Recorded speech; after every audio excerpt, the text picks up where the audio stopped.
On the News Channel 5 network, this is Inside Politics. Hello, everyone. I'm News Channel 5's political analyst, Pat Nolan. Welcome to Inside Politics.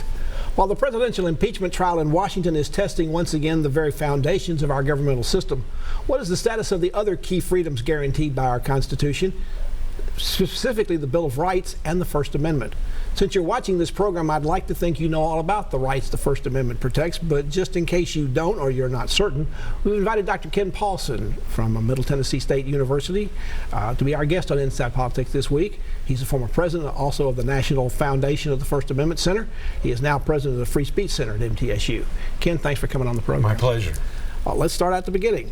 What does the First Amendment say and what rights does it protect? Well, the First Amendment as a whole essentially protects all our free expression and is what sets us apart from any other nation in the world. There's no nation as free to express ourselves, as the United States. So it's an interesting question you raise, because we find in our surveys that only about 2% of Americans can name the 5 freedoms. And the one that everybody gets, well, no. A third of Americans can't name a single freedom in the First Amendment. That's 100 million people. The one that everybody gets essentially is freedom of speech. About 70% of Americans know there's freedom of speech, and then it plummets. Freedom of religion does not rate that high. And I'm amazed. I am amazed. Freedom of assembly, freedom to petition. You got 2 more to go. And you've got, let's see, you've also got the freedoms to well, let's start back. Speech, religion, freedom of the press, assembly, and petition. There you go. Freedom of speech, and then it goes down to the 20% range, and that's press and religion. Then it goes down farther, about 10% no freedom of assembly, and about 2% no freedom of petition.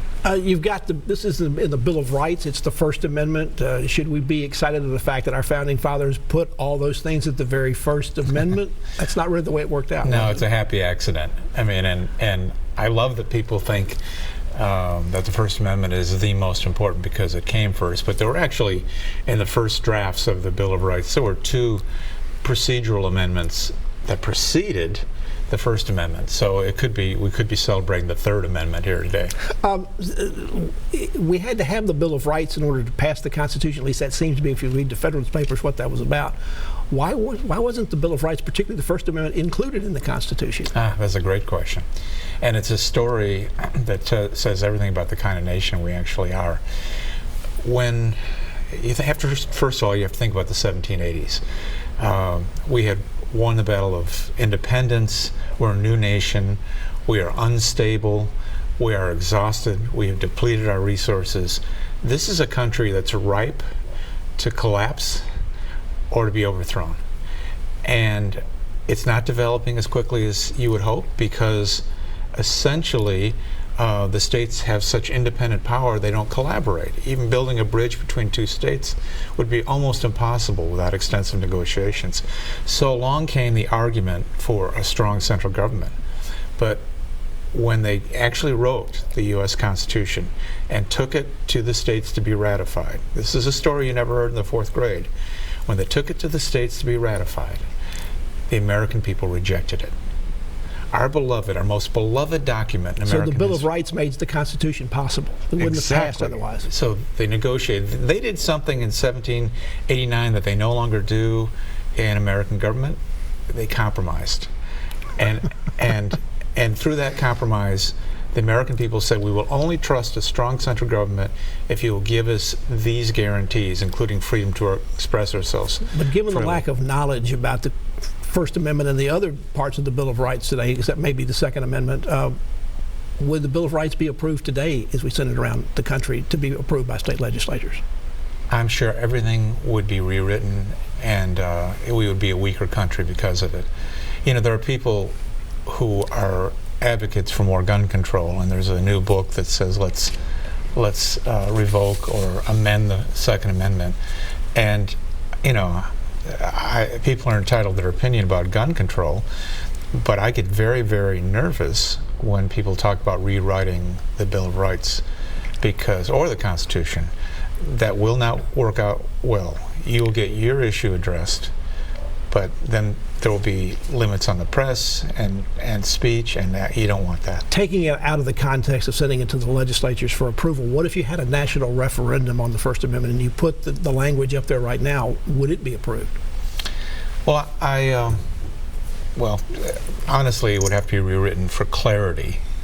Because we don't speak or think the way they did in the 18th century. And the Second Amendment, when they say with a well-regulated state militia, does that mean literally a militia, or does that mean every guy with a gun in his garage? If you were going to put it up for a referendum, you would want to clarify the language. The fact that people don't really know what all's in the First Amendment, what freedoms it protects, is that a failure of our education system, particularly that we didn't learn it or don't remember it from our fourth grade civics class, or even the ones we had in high school? Yeah, I would say it's a failure of society. I'm sympathetic to teachers. They have so much to teach. There's so much program learning. There's so much they have to prepare students for tests. But it's unbelievable to me that I could walk out in the street and offer a prize to anybody who can recite the Pledge of Allegiance, and they will walk away one after another winning that prize. I ask people to not recite the First Amendment, simply say, what are the 5 freedoms? But you were in school, you did the Pledge of Allegiance every day. We did. You didn't study the First Amendment every day. Exactly. And you may not have studied it more than once in a single class, or it was bundled with the Bill of Rights. We don't do a good job, and that's part of the work of the Free Speech Center to turn that around. The Free Speech Center and the First Amendment Center have also found there are many misconceptions about the First Amendment, in particular that it goes too far. What goes too far? Yeah. Is this on all 5 of the freedoms? It's a collective question. So the annual State of the First Amendment survey that has been put out for 20 years by the First Amendment Center, I was very actively involved in that. When we first in 1999 discussed that question, I thought, that's crazy. Who's going to say the First Amendment goes too far?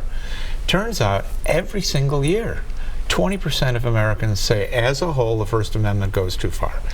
I have a theory about that, which is that if there's something that you object to that's going on in society, and when you say something ought to be done about it, they say, well, the First Amendment, you can't change that. Well, then you're saying my freedom's good. I want my freedom, but that little freedom, that's going too far. Here's something sobering, though. 20% a year, every year, until 9/11. We surveyed shortly after the World Trade Center attacks.